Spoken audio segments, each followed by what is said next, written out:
UPSC ने 2014 में एक प्रश्न पूछा है, निम्न नदियों पर विचार कीजिए, 1 बराक, 2 लोहित, 3 सुबनसिरी। अब आपको बताना है कि कौन सी नदी अरुणाचल प्रदेश से होकर बहती है। ए केवल 1, बी केवल 2 और 3, सी केवल 1 और 3 या फिर डी 1, 2 और 3। तो आइए भारत के मानचित्र के सारे इसका उत्तर ढूंढ लेते हैं।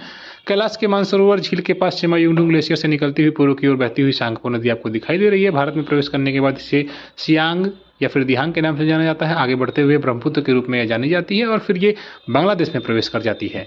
इन्होंने पहला जो विकल्प दिया है बराक, तो बराक नदी की अगर बात की जाए तो मणिपुर के आसपास से निकल रही है और ये फिर थोड़ा सा बॉर्डर शेयर करती है नागालैंड से और उसके बाद फिर ये असम होते हुए बांग्लादेश में चली जाती है। यह कहीं भी यहाँ अरुणाचल प्रदेश में नहीं बहती है, इसलिए पहला विकल्प इन्होंने जो दिया है वो गलत है, बराक नहीं बहती है। दूसरा लोहित, लोहित की बात की जाए तो आप ध्यान से देखें तो अरुणाचल प्रदेश से ही तो निकल कर आ रही है, अरुणाचल प्रदेश से निकल कर आ रही है और फिर असम में बह रही है। अब ध्यान से देखिएगा, और यहाँ पर दिबांग भी है, दिबांग लोहित में आकर मिल रही है। यहाँ पर आप ध्यान से देखिए इस पॉइंट को, और फिर ये आकर मिल जा रही है आपके ब्रह्मपुत्र नदी से। और तीसरा नंबर सुबनसिरी का है, तो सुबनसिरी भी सही है, जो कि आप ध्यान से देखें तो यहाँ पर तिब्बत से ही निकल कर आ रही है और फिर ये अरुणाचल प्रदेश होते हुए असम में मिल जा रही है। तो इन्होंने जो बात कही है कि निम्न नदियों पर विचार करें और कौन सा अरुणाचल प्रदेश में बह रही है, तो बराक की बात की है, बराक नहीं बहती है, बाकी लोहित और सुबनसिरी दोनों बहती है। तो विकल्प 2 और 3 सही है, यहाँ पर केवल 2 और 3 यानी बी अगर आपने चूज किया है तो आपका ऑप्शन सही है। ऐसी ही वीडियो देखने के लिए इस चैनल को सब्सक्राइब कर लें, जहाँ वर्ल्ड मैप और इंडिया के मैप को पूर्वावलोकन सीरीज को कंप्लीट कराया जा रहा है।